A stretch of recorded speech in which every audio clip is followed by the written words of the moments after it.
Challenges in life are inevitable. But the challenges we are facing in Nigeria now, are those also inevitable? So how are you coping? Just before we came on, I saw a commercial of something bull rice. And my comment was, they're advertising a bag of rice that is between 70 and 80,000 naira on television for us to buy. For now. Whereas our minimum wage is 30,000 naira. How are we supposed to go and do that? It's just for now. It will pass. That is just to give somebody belly ache and headache and all the aches in the world. So how are Nigerians coping with the circumstances in which they have found themselves? Miracle Ihoma is a clinical psychologist, and he's going to be talking to us about how to cope with difficult times. Good morning, Miracle. Good morning, ma'am. So, you were here when that commercial came on? Yeah. For the rice? Yeah. So how far now? How we good one? Well, that's why as much as possible, I've reduced interaction with the news and what is going on. Yes, because it would reduce your productivity. In fact, it would, what you focus on is what magnifies, right? So that's why if you focus on the difficulties, it becomes bigger than it is, and it paralyzes you. But if you focus on what you can control, then you can be productive. And then, because really for a lot of people, they will do fine, or they are doing fine until they now begin to look at the news, the media, and see the price of these things. Avoid it. And then miracle. For some people, it's work. Wait, thank you. Yes. Some people, they can't avoid it. You work in a bank. Yeah. And you An don't want 18, 20-year-old comes to deposit cash in his or her name, running into tens of millions. Cash, tens of millions. You are a family man. You are looking for the next meal. School fees outstanding. Rent is due. Oh dear. And, you know, this fellow comes and... This child. If he's 18, he's not a child anymore. So sometimes some people cannot avoid. Miracle, 18-year-olds in Nigeria are still living in their parents' homes because they're still in school. Sure. So in a situation where you can't avoid it, what happens? Yes, you still need to look for a way to focus on what is in your control, because you have to realize that in life, there are things that you can change. There are things that you can't change. For things you can change, you go ahead to change them.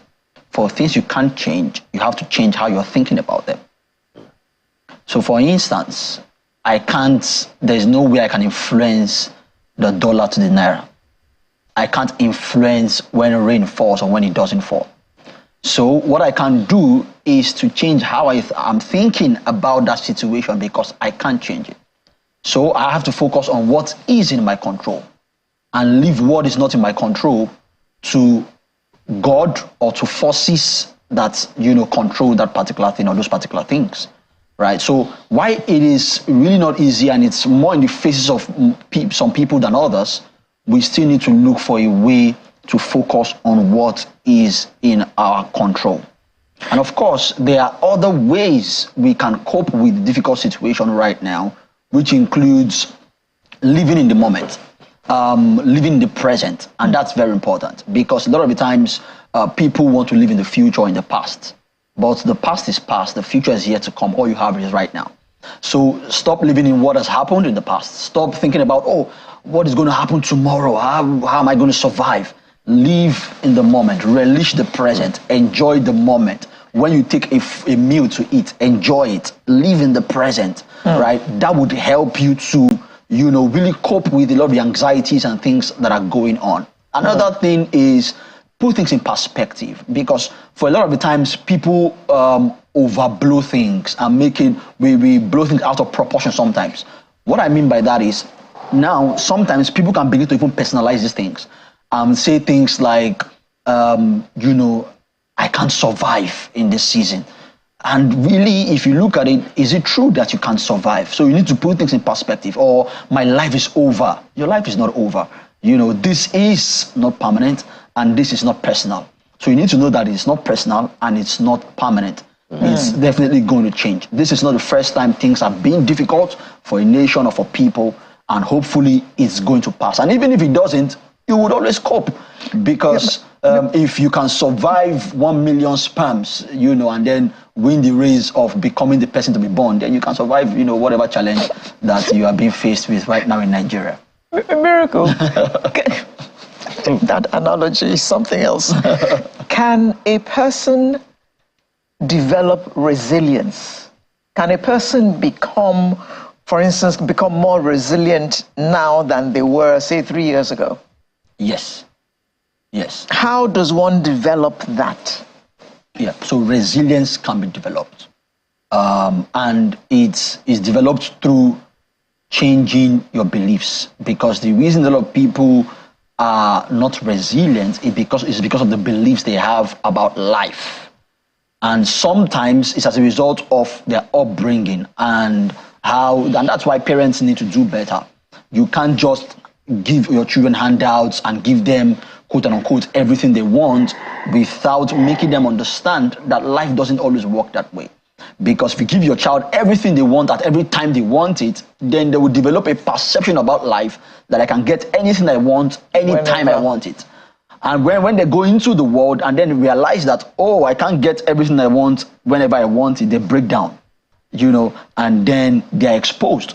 So if that child wants to develop resilience, he needs to begin to retrain themselves and retrain their brain to believe otherwise, and to understand that, for instance, rejection is not the end of life. No doesn't necessarily mean never, right? And if I face challenges, is a part of life, because if we look at the definition of mental health again, we realize that mental health, as defined by World Health Organization, is the ability of an individual to realize his or her potential. 1. 2 is the ability of that individual to also be able to cope with the normal stresses of life. So coping with the stress of life is an integral part of our mental health. And one thing I like about that definition is that it calls stress normal.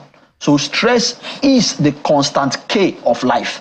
If there's anything that is constant, that anybody, no matter your size, no matter your height, no matter your wealth, no matter your financial status, whatever it is going to face, it is stress.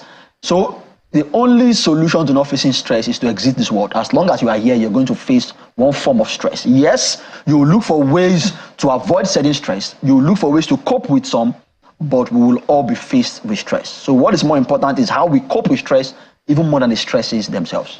You know, this is really interesting.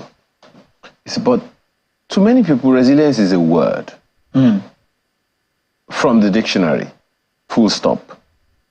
Now, what you are saying right now is that resilience has to be an experience that people have to go through. People have to know these things. Sure. And I'm also glad that you mentioned background, where people are coming from. There are some people who have been nursed and fed, and they have grown on a diet of pessimism and negativity. They grew up in environments that are just not there. And they now found themselves in an opportune place. My friend was telling me about a friend who rose to the very top in the nation, and along the line had quite a significant misfortune that saw to not being seen for years.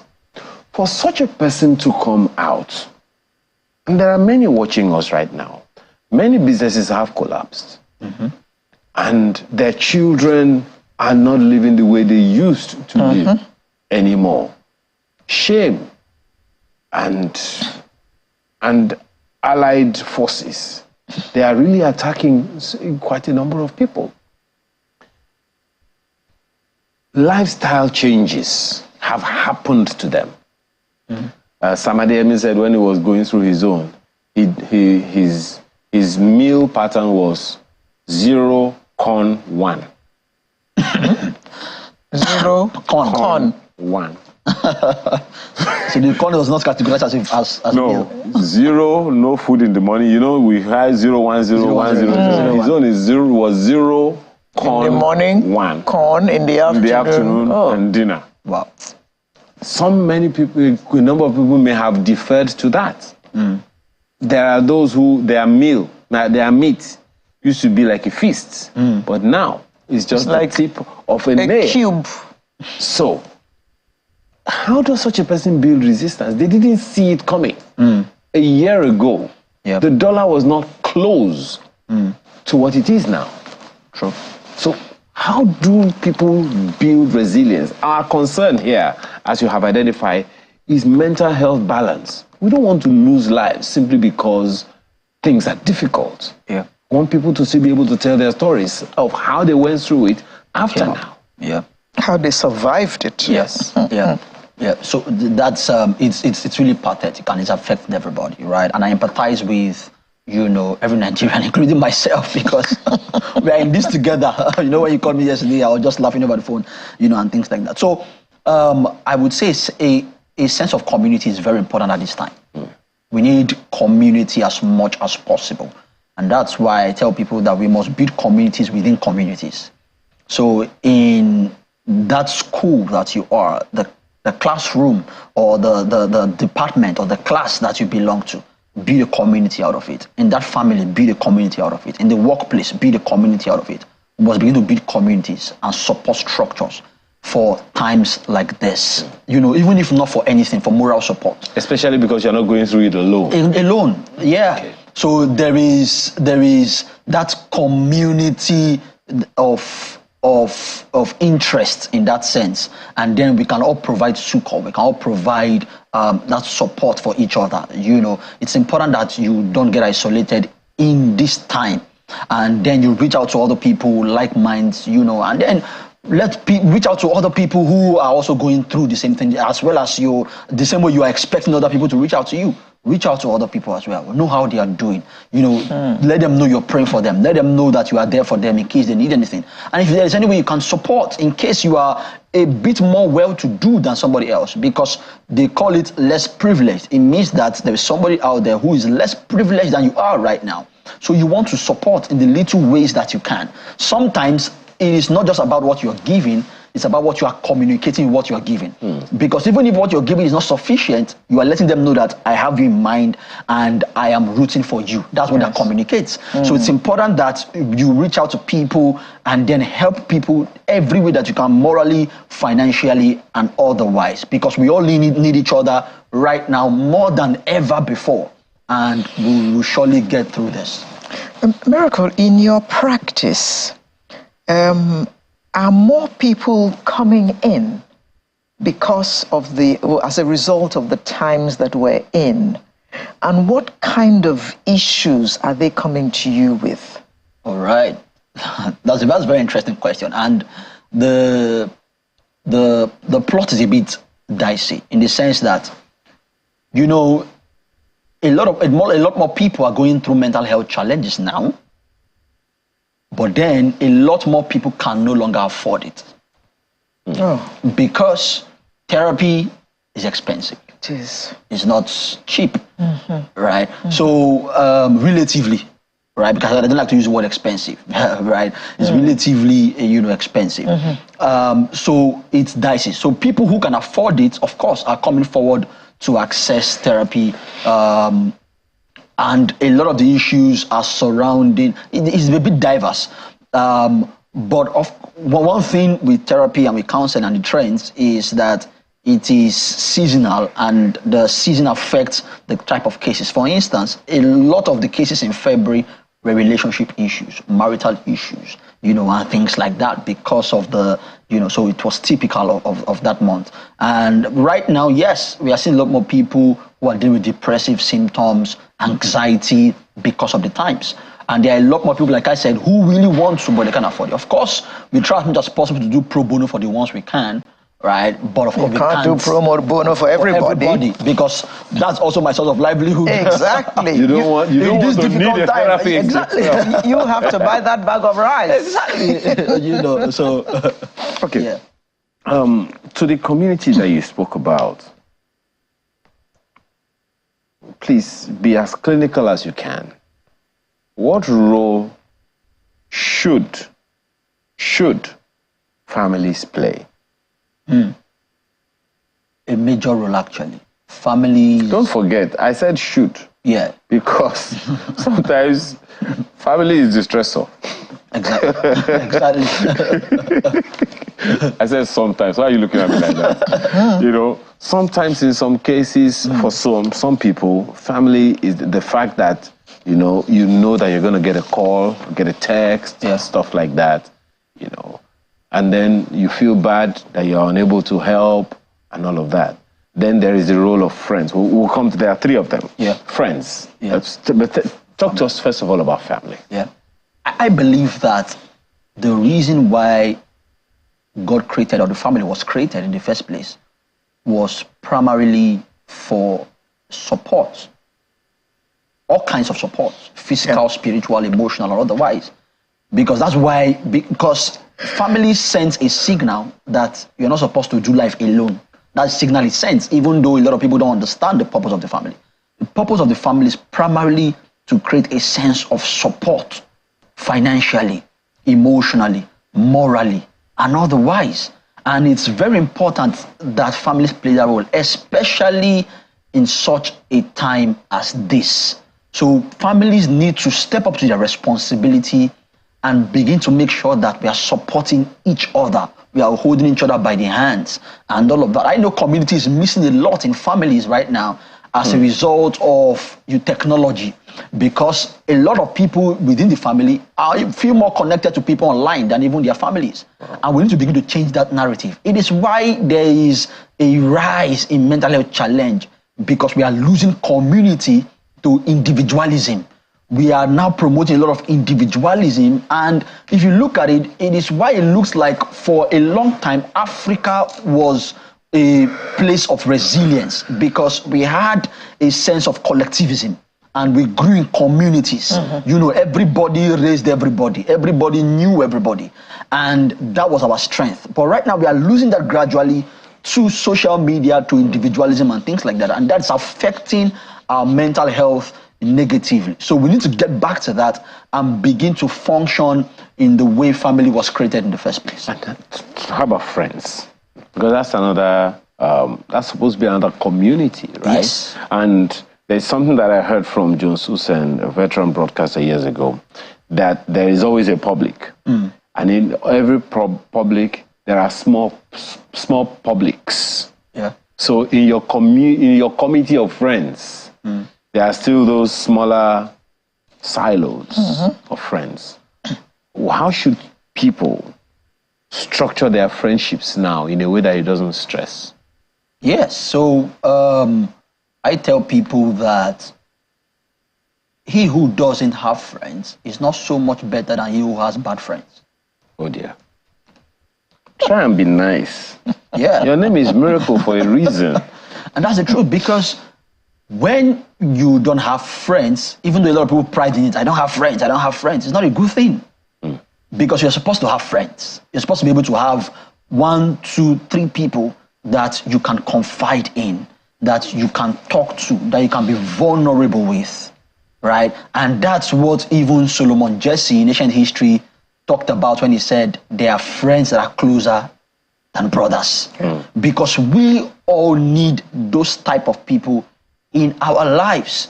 And for some people as well, the other set of people who have bad friends, it has even a greater effect, negative effect on you. Because Henry Ford said something. He said, your best friend is the one who brings out the best in you. So it means that anybody... Your worst friend is the one who brings out the worst in you. So it means that many people's best friends are actually their worst friends.